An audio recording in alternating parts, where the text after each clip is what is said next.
November 22, 1942. 6 a.m., a frozen airfield outside Stalingrad. Engines struggle to turn over in the cold. Aircraft stand in long, silent rows waiting for fuel that may not arrive. On the horizon, Soviet artillery flashes in short, distant bursts. Inside a headquarters bunker, the situation is already clear. The Sixth Army is encircled. The maps show no open corridors, no safe roads, only a tightening ring. Officers know what this means. Every previous case like it has ended the same way: withdrawal, breakout, or destruction. A message is sent west to a leader hundreds of miles away.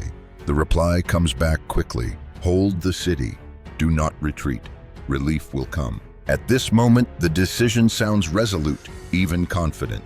Stalingrad still flies German flags. The army is intact. The airlift on paper appears possible. But the order removes the last remaining option. And from this point forward, nothing inside the pocket can change the outcome, only how long it takes to arrive. By late 1942, the German advance into the Soviet Union has slowed, but it has not yet collapsed. The summer offensive has driven deep into the south. Oil fields in the Caucasus remain the strategic prize, and the Volga River has become the critical line of communication. Along its western bank sits Stalingrad, bombed, burning, but still contested. To Berlin, the city's importance is no longer purely military. It carries a name. For Adolf Hitler, Stalingrad represents more than terrain. It is proof of resolve, proof that German forces do not yield ground once taken, proof that symbolic victories can still be extracted from a war that is growing longer and more costly. On the ground, the reality looks different. The German Sixth Army, commanded by Friedrich Paulus, is exhausted. Urban fighting has drained manpower and ammunition. Supply lines stretch hundreds of kilometers back across open steppe. Winter is setting in earlier than expected. Paulus understands the danger of overextension. His staff tracks Soviet troop movements on the flanks areas held not by German units, but by Allied formations with limited anti-tank capability. Warnings are sent upward. They do not argue that Stalingrad cannot be held. They argue that the flanks cannot. At higher command levels, these reports are acknowledged. Soviet strength is noted. Counterattacks are considered likely, but the prevailing assumption remains intact. The Red Army is weakened by earlier defeats. Any encirclement attempt, it is believed, can be sealed off or broken quickly. And even if the situation worsens, the Sixth Army can always withdraw. That assumption is about to be removed. November 19, 1942. Before dawn, snow and fog along the Don. The Soviet counteroffensive does not begin at Stalingrad. It strikes the flanks. Across open steppe north and south of the city, Soviet artillery opens fire with a density German commanders have not seen in months. The targets are not the ruins along the Volga, but the thinner lines held by Axis Allies units, already stretched, under-equipped, and exposed. Within hours, those lines begin to fold. Soviet armored formations push through gaps that widen faster than German reserves can move. Communications break down. Reports arrive late, then stop arriving at all. By the end of the first day, the operational picture has changed beyond recognition. This is not a local counterattack. It is a maneuver designed to meet behind the city. At Sixth Army headquarters, Friedrich Paulus understands what is happening almost immediately. He does not need confirmation from Berlin to see the geometry on the map. Two spearheads, converging routes, a closing ring. He requests permission to reposition forces, then to prepare a breakout. The answer does not come from the front. It comes from Adolf Hitler. The order is explicit. Stalingrad is to be held. The Sixth Army is to remain in place. Relief forces will restore the situation. The logic offered is not irrational, but it is selective. The Luftwaffe, Hitler insists, can supply the encircled army by air. A counteroffensive will be assembled. Time, he believes, favors determination. Paulus objects carefully, formally. His staff calculates daily supply requirements. The numbers do not align with available aircraft weather conditions or airfield capacity. These objections are noted. They do not change the order. On November 22nd, the Soviet pincers meet west of Stalingrad. The last land route is cut. The Sixth Army is surrounded. The moment for maneuver has passed. From this point forward, every German action inside the pocket will assume that help is coming from outside. Every Soviet action will assume the opposite. The decision to hold has transformed a mobile army into a fixed position without the resources to sustain it. And it has done so while the army is still intact. That is what makes the outcome unavoidable. Once the encirclement is complete, the decision to hold Stalingrad depends on a single assumption: that the Sixth Army can be supplied by air. On paper, the requirement is clear. The encircled force needs hundreds of tons of food, fuel, ammunition, and medical supplies every day just to maintain basic combat capability. Anything less means a steady decline. At headquarters, the promise is made anyway. The Luftwaffe, Hermann Göring, assures Hitler can meet the demand. Transport aircraft will fly in supplies and evacuate the wounded. Airfields inside the pocket will be held. The army will endure until relief arrives. This confidence is not invented from nothing. Earlier, smaller airlifts had worked under different conditions, at shorter distances, against weaker opposition. Stalingrad is none of those. Winter weather closes in. Fog, snow, and ice ground aircraft for days at a time. Soviet fighters and anti-aircraft fire take a growing toll.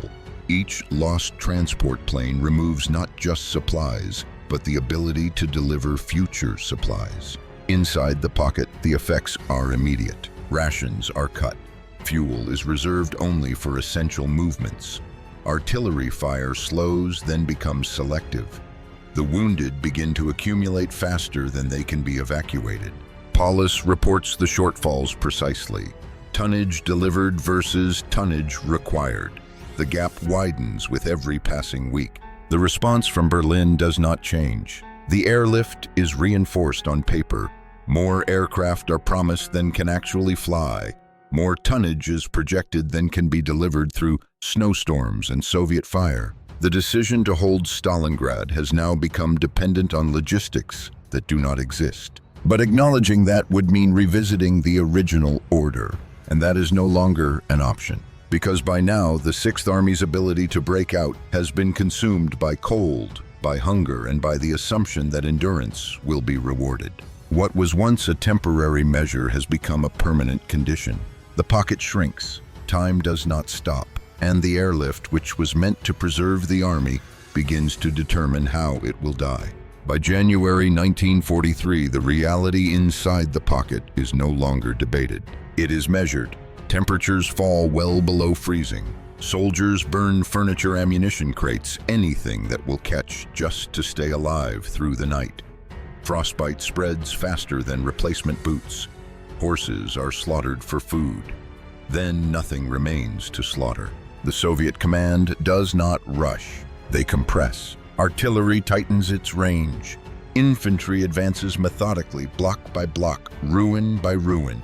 Each push is limited, deliberate design not to break the pocket, but to reduce it. Inside Stalingrad, the Sixth Army can no longer maneuver as a formation. It exists as isolated groups holding fragments of ground with no operational purpose beyond compliance with the order they still carry. Hold. Paulus sends reports that no longer argue strategy. They describe condition.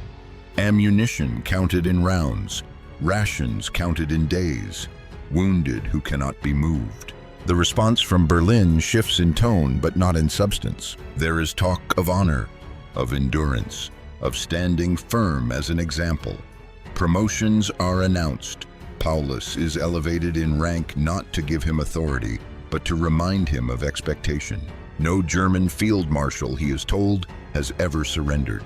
This is not a military calculation, it is a political one. On January 10th, the Soviets launch a final offensive to eliminate the pocket. The artillery barrage lasts hours. When it lifts, there is little left to maneuver against it. German resistance collapses unevenly. Some units fight until ammunition runs out. Others simply stop moving. By the end of the month, the pocket is split in two. Still, the order remains unchanged. Hold. On February 2nd, 1943, what remains of the Sixth Army ceases organized resistance. Paulus is taken into Soviet captivity. Tens of thousands follow him. The decision made weeks earlier has reached its only remaining outcome. Not defeat in battle, but elimination by decision. The destruction of the Sixth Army is not immediately understood for what it represents. At first, it is framed as an isolated catastrophe, a tragic end to a difficult campaign, a sacrifice that bought time. But the consequences do not stay local. For the first time in the war, an entire German field army has been lost. Men, equipment, command structure without the possibility of reconstitution. The scale is unprecedented. The psychological effect is immediate. Inside Germany, the language changes. Total war is declared not as ambition, but as necessity. The assumption of eventual victory sustained since 1941 is no longer credible. On the Eastern Front, the strategic balance shifts permanently. Soviet forces do not pause after Stalingrad. They expand. The Red Army now plans operations with the confidence that German formations can be broken, encircled and destroyed, not just pushed back. Allies and adversaries alike draw the same conclusion. German command decisions are no longer guided primarily by operational logic. They are guided by symbolism. The order to hold Stalingrad establishes a precedent. Political meaning overrides military flexibility. Withdrawal becomes equated with weakness. Endurance becomes proof of loyalty. This pattern will repeat at Kursk, in Italy, in Normandy, and later in the ruins of Berlin. Warnings will continue to be delivered. Reports will continue to be acknowledged. And decisions will continue to be framed as tests of will rather than assessments of reality. The Sixth Army did not fail because it fought poorly. It failed because a decision removed its last remaining option, while success still appeared possible. That is what made Stalingrad decisive. Not the encirclement itself, not the winter, not even the Red Army's strength, but the moment when holding the city became more important than preserving the army. Once that choice was made, the outcome no longer depended on the men inside the pocket, only on how long it would take.